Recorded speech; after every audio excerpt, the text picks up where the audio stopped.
The problem is not the scrap incentive today. The problem is the scrap incentive tomorrow. Because I mean, the issue we have faced it in France, we have faced it many times in Europe, is that the scrap incentive will work. I mean, probably it will start slowly and then develop, etc., but it will work. The problem is the day that you are going to take off the plug, where the problem could be. So I urge the authority not to think that it's a one-shot deal, right?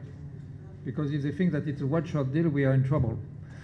It's something that we have to keep and to progressively make disappear as soon as the economical recovery will be there. It's something that will be finishing on the 31st of December, and that's it. Mr. Anderson, can I come to you on this one? What can we do to improve local content? How can we increase the level of local content? We have a lot of issues, but localization is not one of them. But don't you want to see a bigger, more efficient components industry in Russia? We have one. Is it big enough? Does it have economies of scale? Is it internationally competitive? I don't think it is yet. I would twist it a little bit different and go back to the first question. I have had some opportunities to interface with the government, not that many, but I think we have a different issue. What I'm missing, I've worked in many different countries, I'm missing vision from the Russian government regarding safety. I'm missing a vision regarding fuel economy. I'm missing a vision regarding fuel emissions. And what I said to them is, if you have that, you will have a gradual development and you will have something to strive for. I was the head of purchasing when the European government decided that particle filter was very important. And they gave us 2 years to get it fixed. And we fixed it, but the other thing that happened, we worked together as an OEM competitive group, and we also developed a supply base. So localization, we are 90% localized gas, and that's one of our strengths, so that's not an issue. But I think for Russia, the tougher issue is what is the standard going forward regarding what about vehicles do we want to see. And the answer I got from the government was like, we hear you, but we don't really have a plan. So I still think that's a big issue for Russia, for the OEMs, and for the supply base. But I have to come back to about the localization issue. I mean, if gas is to survive, it needs to become internationally competitive, does it not? And that depends on the component base, which is not today internationally competitive. And so it's in your interest, surely, to encourage the development of a components industry which can export and be scale intensive. You assume we are not competitive today. We export 20% of our business today. Right. And it's not because of charity.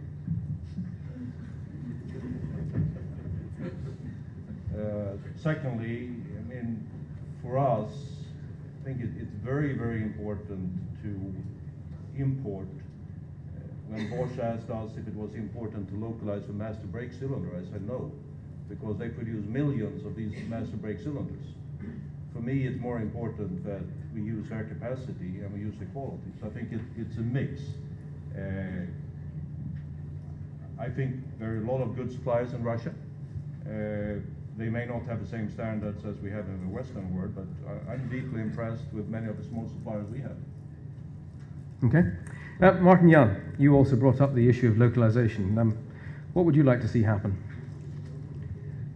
I think we expect from the local suppliers the quality and efficiency standards that we have in Western Europe, because we have promised our customers here to bring them the Western quality, and we cannot compromise. We could have taken some Russian suppliers, but we chose not to do that before they are really up to these standards. So what I think has to happen from our side, we will have to develop programs how to help Russian suppliers how to get up to these standards. And first of all, they have to learn how to bid. The problem of localization for us was not really to choose from the suppliers they bid it. It was to get them bid, because they are not familiar with the procedures. They have been up till now supplying mostly AvtoVAZ or gas, and there the bidding procedure is, I guess, different from Volkswagen standards. So really what we have to do, and probably also other other manufacturers here, is to develop a program how to educate and develop the Russian suppliers. And then on the other hand, I believe there has to be a system of functioning incentives. The Russian government decree to support investments into supplier industry seems not to be working. And let's face it, manufacturing costs are higher than in Central and Eastern Europe, in Russia, and the volumes drop. Therefore, I believe the suppliers will not come without substantial incentives from the Russian government at the moment. Okay.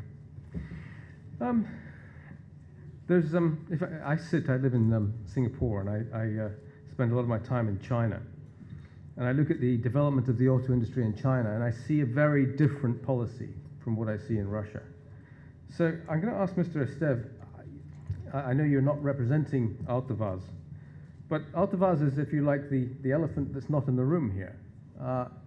It is the national car company in terms of volumes. It still controls a large percentage of the market. You're its partner in Russia. How do you see the future, given what we heard this morning about the government's plans for Autovaz?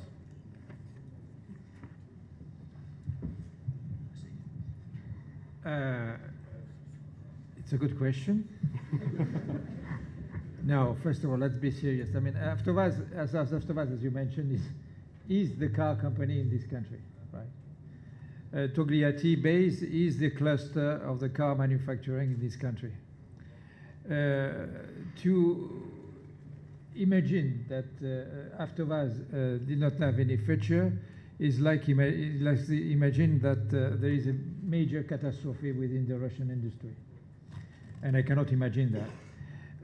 The thing what we have is that Autovaz, we have to make sure that our partner is starting to work and to progressively, because Paris was not built in one day, Autovaz will not be rebuilt in one day, but to progressively follow the transformation of Autovaz in terms of management, in terms of way of doing things, in terms of concentration on quality, in terms of, all the things we are working on it today.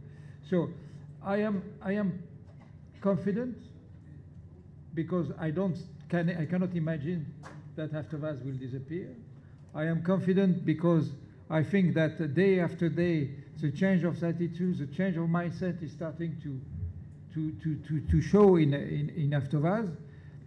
I am confident, if I may say so, because we have already done it in other countries. We have Nissan. I remember some of my colleagues were telling when we bought Nissan many years ago that it would have been better to throw $5 billion at that time in the ocean. Well, today I think it was a bad word, but because Nissan is a very prosperous company, we have done it with Dacia. It's a success, and I don't see why, by which miracle or nightmare, Autovaz will not be able to recoup his position.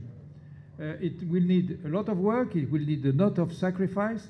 But I am pretty confident, and it's not religious belief. It is a dedicated action plan, step by step, to make sure that we are working on each and single point to make Autovaz a successful company. The point I would like to make in addition is that probably in 7-10 years from now, Russia will bring something to these alliances also. Russia will not get something only, it will bring something. And I can see in terms of development, cost of development, many subjects, the Russian engineers have something to bring to the alliance also. Okay. Mark? I'd agree with Martin that Russia will always look like Russia. Ultimately, the Russian consumer is the only person who will decide what the Russian car industry looks like. As the only Brit on this, if you go back 50 years, 40 years ago, it was probably inconceivable that there wouldn't be a British motor industry and that British brands wouldn't be in the marketplace. They've now all essentially gone or are foreign owned, but the destiny of the Russian car industry will lie with the Russian consumer, and the people who make the vehicles that the Russian consumer wants at good value will be the ones who are here in 10 years' time. Okay. And finally, Heidi McCormack. All right.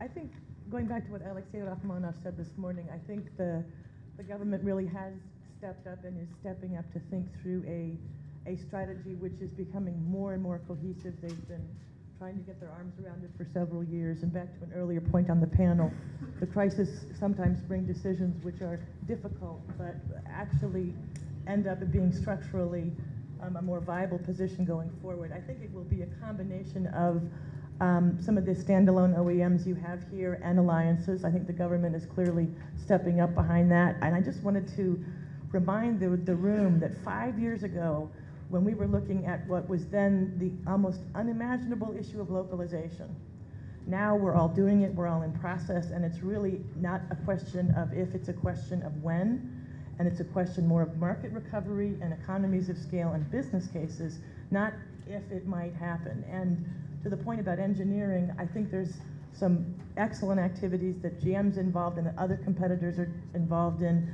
As far as Christian, as you just said, there being some important add-backs from the Russian engineering community and from these the players here. Good. Okay. Thank you very much indeed. And I'd just like to say, can we all put our hands together and thank our very, very interesting panel here. Fascinating session. Thank you very much indeed.